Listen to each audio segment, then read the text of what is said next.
Olá, meus amigos, muito bom dia. Mais uma vez, tudo Dr. Antônio Martins Farias. Hoje, 28 de junho de 2024, sexta-feira, às 8 horas e 41 minutos. Eu estou começando a gravar esse vídeo. Lá para umas 9, 10 horas, provavelmente já está no ar para vocês assistirem. Meu muito obrigado a você, meu irmão, minha irmã, que tem dado seu like, seu dislike. Obrigado aos 466 amigos. Muito feliz, né? Ganhei mais um essa semana. Tá com 465, ou com 466. Tomara que ninguém saia, né? Todo mundo fique. E você fique de pé. A proposta tá, a meta, né? Alcançarmos no final desse ano, passarmos de 1.000 inscritos, né? Eu quero muito, se Deus quiser. Às vezes está muito devagar. Se você pode me ajudar, passando para um amigo, pedindo para que ela se inscreva no meu canal, para que o meu canal possa crescer, ok? Eu deixo sempre aqui o meu telefone, meu endereço, meu e-mail, caso queira entrar em contato, fiquem à vontade. Pois é, hoje eu digo assim, o Brasil que Lula não quer ver. Porque a gente enxerga na política atual uma baixa qualidade dos políticos e da política. Ora, se nós não temos bons políticos, não temos uma boa política. É natural isso, é clichê, é truísmo, né? Não adianta, é uma realidade. Mas o Lula sabe o país que governa, o Lula conhece os problemas do Brasil, né? Ele, porém, não quer enxergar a verdade e falar dos problemas que o país enfrenta, né? Como sabemos, o governo Lula 3 optou por gastar, né? Gastar, acreditando no aumento da receita. Os ajustes da PEC, da transição, mais alguns ajustes que o ministro Haddad fez em 2023 foram muito bons, né? O resultado, uma arrecadação tributária aumenta, melhorou, né? Agora não é a solução. O governo vai ser necessário fazer os ajustes pelo lado da despesa. Não adianta, o presidente Lula ficou assustado, dizendo, porque nós temos 550 bilhões de subsídio. Ele sabia disso, não é surpresa. Desculpa, Lula, você está inventando. Você não adianta você dizer agora que não conhecia a realidade da economia brasileira, onde 555 ou 600 bilhões que a União deixa de arrecadar para beneficiar ricos, né, empresários que vão lhe promover, que vão cooperar com a campanha do PT, né, como a Odebrecht, como essas grandes companhias que sempre foram financiadoras da política no Brasil. Não ajudavam só o PT, as grandes empreiteiras, os grandes glomerados econômicos ajudavam todos os políticos, financiam a carreira política de muitos, né? E eles ficam com esses 550 bilhões e 600 bilhões, para eles não pagarem imposto, para ter as benesses ficarem cada vez mais ricos e o pobre cada vez mais pobre. Essa é uma realidade. Não adianta o Lula não dizer que não sabia disso. Ele sabia. Resolver o problema através de subsídio, nós temos que discutir. Não é impossível que um país como o Brasil, pobre, né, com tanta falta de recursos, distribua, né, 550 bilhões de reais para rico e deixando o pobre morrendo de fome. Isso não é culpa eu sei que não é culpa só do presidente Lula. O patrimonialismo domina no Brasil desde 1808. Né? As pessoas acham que são donos do Estado e estão usurpando do Estado, aproveitando-se do Estado para viver benesses. Né? Mas não é culpa só do presidente Lula, mas ele tem que reconhecer isso e lutar para a gente acabar, revisar essa questão do subsídio no Brasil. É um projeto de governo. Então, o governo Lula precisa de cuidar também da qualidade do gasto. Porque não adianta só gastar, mas a qualidade do gasto, em que está sendo gasto, como está sendo gasto, quando vai ser esse gasto, aonde vai ser esse gasto. Né? Você vê, os 55 bilhões supostamente que a Câmara e o Senado têm para distribuir lá para seus amigos, isso não traz benefício para o povo brasileiro. As emendas parlamentares são uma vergonha. É desonesto, né? O tal do orçamento secreto que não acabou, a gente sabe disso, que continua o presidente da Câmara, né, mandando para amiguinhos, para deputados, através de ONGs, através da Codevasp, através das instituições, né, Sudenes, mandando dinheiro para privilegiados. Então é uma vergonha as emendas parlamentares. Outra vergonha, destinar 5 ou 6 bilhões de reais para gastar numa eleição. Como nós temos fundo eleitoral que vai servir para quê? Para o PL, que acho que é o maior partido, não estou aqui criticando, o povo escolheu, tudo bem, ganhar dinheiro para gastar dinheiro com o Bolsonaro. Né? O Bolsonaro inelegível, o Bolsonaro com um monte de processos que vão inquéritos, né, que estão, Bolsonaro ganhando dinheiro público, bilhões de reais destinados para uma pessoa como Jair Bolsonaro. Quer dizer, são distorções. Vai para o fundo partidário, ele é empregado lá, ganha um salário de quanto? 40 mil, não sei quanto é. A mulher de Bolsonaro também ganha lá seus 40 mil. Dinheiro do povo, pago para o partido. Porque quem paga o PL, esses salários e as mordomias que paga-se para Bolsonaro no PL, sai do povo. É dinheiro público jogado fora. Mas, infelizmente, essa é uma realidade que a política não quer ver. Por que não quer ver? Porque tira privilégios deles. Então, a gente precisa de acordar para um país que é onde todo mundo veja. Eu não estou querendo tirar mordomias, não. Dizer, não, eu não estou querendo o subsídio do político, não quero que o político trabalhe de graça. Não, ele tem que ter o direito lá, porque ele tem que ser remunerado. O presidente da República não vai trabalhar 4 anos de graça. Não é bem assim. Agora, é preciso que haja honestidade. Né, e haja transparência com a causa pública, com a coisa pública. Se gaste sabendo aonde se vai gastar, como se gasta, quando se gasta, né? Mas não é simplesmente destinar 55 bilhões de reais para o presidente da Câmara distribuir para amigos, que não vai trazer benefício nenhum, porque é uma verba secreta, não sabe onde se gastou, quanto gastou e para quem gastou. Isso é que aí a gente tem gargalos na educação, gargalos na economia, gargalo na infraestrutura, o país parado, o país não tem governo há muito tempo, né? Porque o Brasil parou de crescer há muito tempo e ninguém está fazendo nada para o país voltar a ser uma economia desenvolvida. O presidente Lula está dizendo, minha economia está... Nas atuais circunstâncias, o Brasil está bem, está com inflação controlada, parece que tem um aumento de emprego, né? Economicamente, agora, o crescimento de 1,2% é para você ficar satisfeito? Não, gente, o Brasil tem que crescer de 7% a 8% ao ano. Nós temos competência para isso. Agora, por que a gente não faz? Não tem esse crescimento? Por erro na administração. Não é a administração de Lula. Não estou só criticando Lula. Foram 4 anos de desastre, de 8 anos de desastre de Dilma e Temer. Foram 4 anos de desastre de Bolsonaro e 2 anos do presidente Lula, que ele está numa sinuca de bico, essa briga entre a Arthur Lira e o Palácio do Planalto, né? Derrubando vetos que não podiam ser derrubados, né?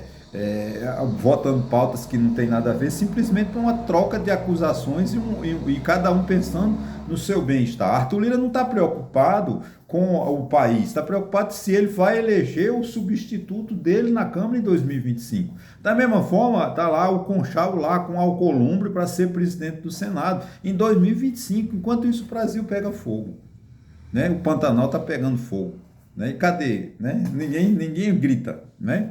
Então, veja bem, aí eu quero entrar agora. O Brasil não tem como se endividar, ele precisa de parar de crescer a dívida, né? Porque a dívida, né? O déficit público é grave e precisa ser contido.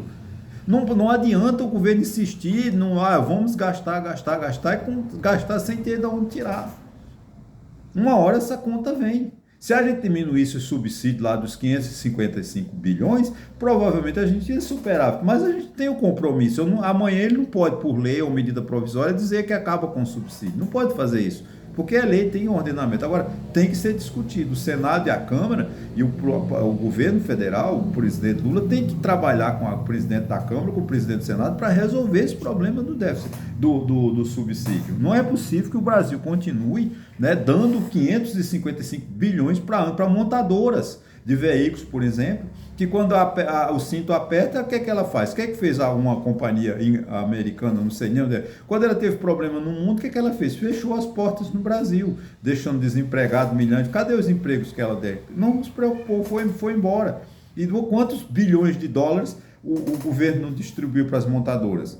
Não, porque temos que dar subsídio, senão não tem carro. Que não tenha carro, que as montadoras venham para cá se tiver competência. Não tem que dar subsídio para ninguém, não. Se não tem competência, não tem competição, o mercado não é bom, que ele não venha. Agora, você encher as montadoras de bilhões de dólares por ano em detrimento da falta de educação, da falta de saúde, da falta de saneamento básico, da falta de rodovias, né? É um absurdo. Então a gente tem que realmente discutir essa questão do subsídio. Vamos lá. Por que o país não cresce? O país não vem crescendo desde a década de 70. Né? Por quê? Porque as despesas do governo estão fora de controle. O governo está gastando demais. Né? Você vê, o peso maior das despesas não financeiras, né, é de 52%. Isso em 2021. Na União, em 1987 era de 19%.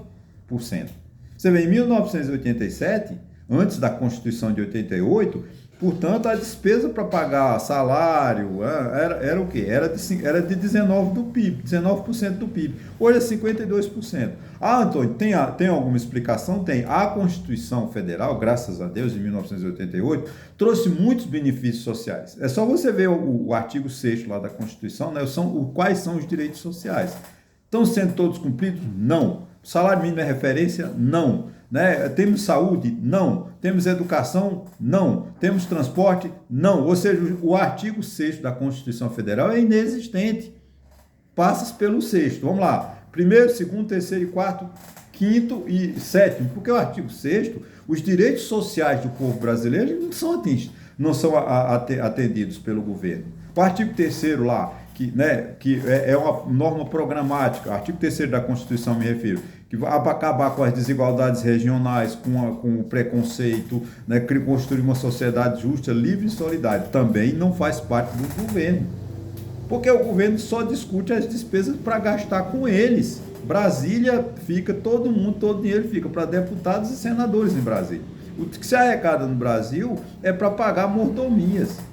Então tem que se discutir isso, tem que fazer uma grande reforma administrativa. Reforma administrativa não é mandar funcionário embora, é encontrar alternativas. Né? Reforma administrativa, por exemplo, fazer uma comissão, ou sei lá, uma equipe de trabalho, todos os ministérios, para fazer um levantamento patrimonial do país. Quantas terras abandonadas, quantos imóveis que a União não dispõe no Brasil inteiro, faz uma venda para captar os apartamentos desocupados em Brasília, lá com senadores que não são mais senadores, deputados que não são deputados, mas estão ocupando há séculos os imóveis residenciais do Congresso, da Câmara e assim.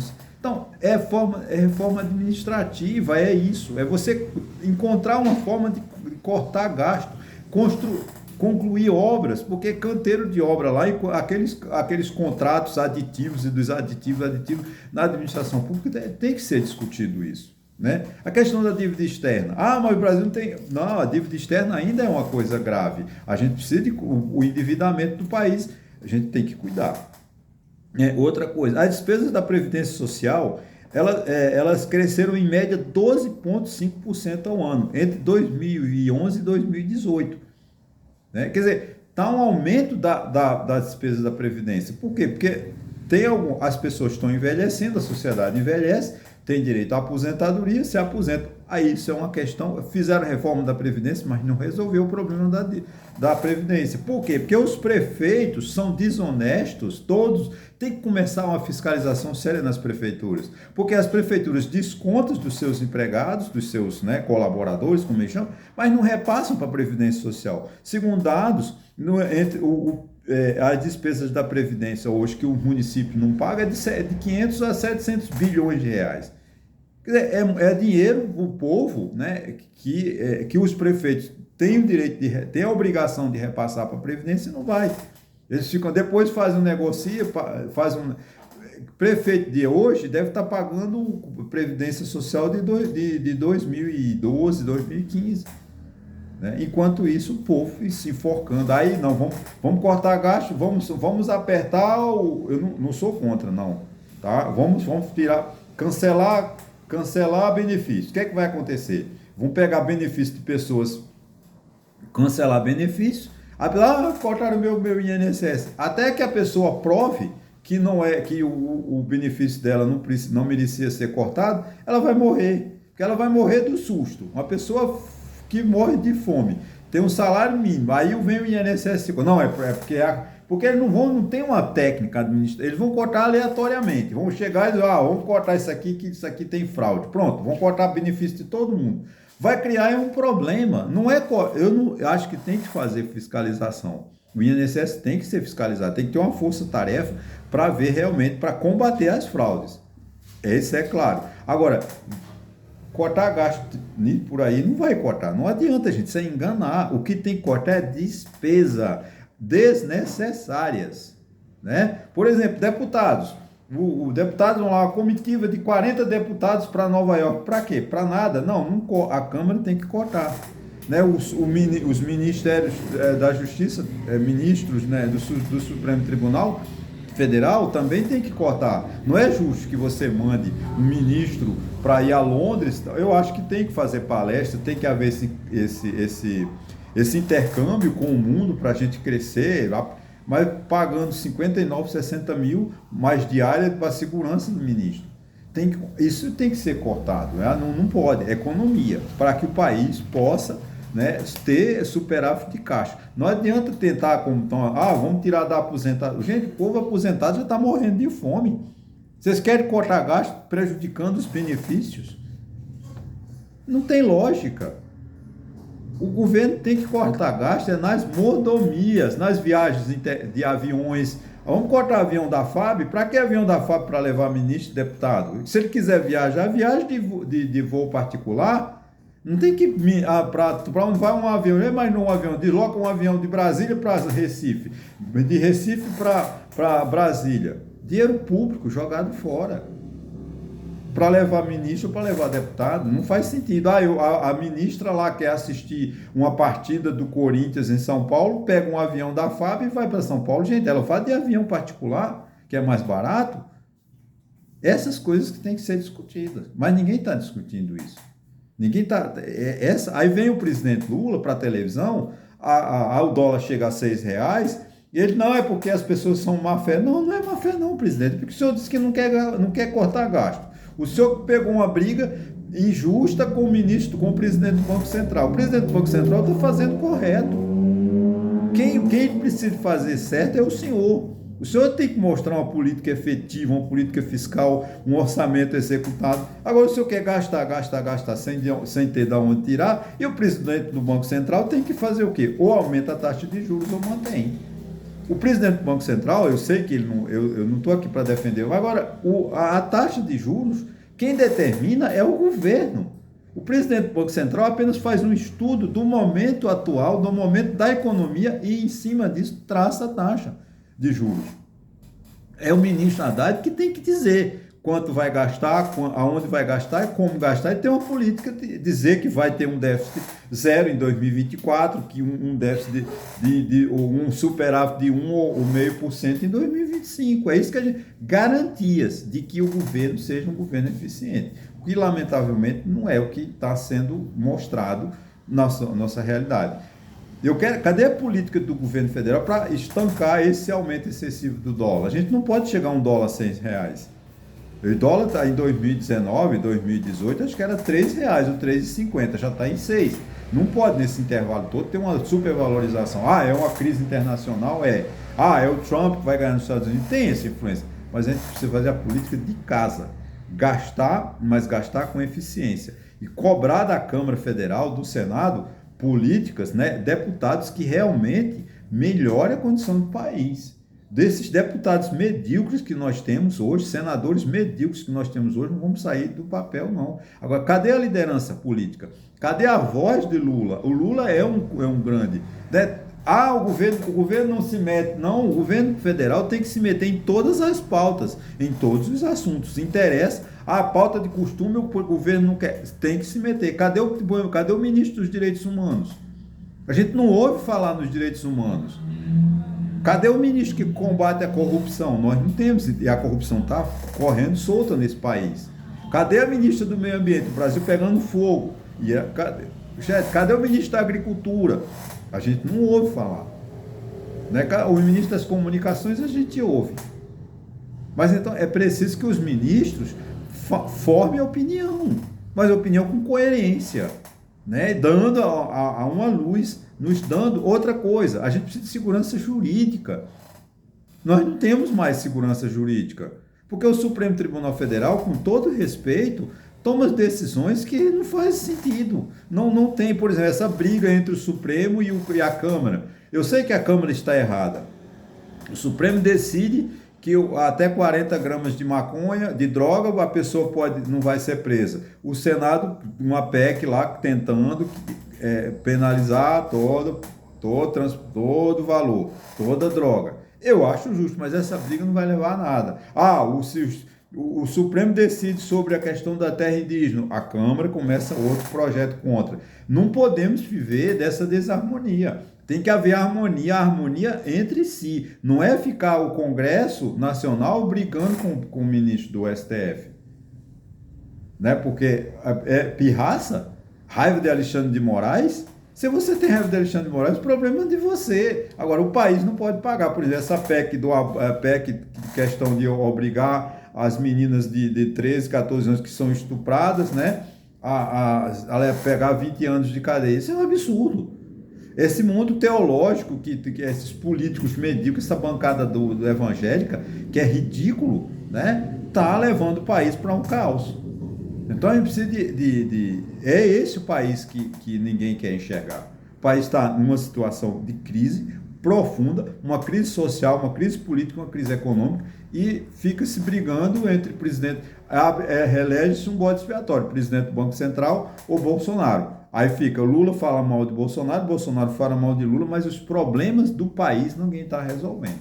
Eu quero que a gente tenha discussão com Lula, com Bolsonaro, que Lula pode ser candidato em 2026, que Bolsonaro possa ser, né, também candidato em 2026. Eu não vou entrar nesse método. Agora, que vai faltar segurança jurídica por exemplo, o Lula ontem, parece que o presidente Lula falou da questão de anistiar os arruaceiros do dia 8 de janeiro. Gente, se anistiar, vai desmoralizar o direito no Brasil. Quem vai mais respeitar as leis?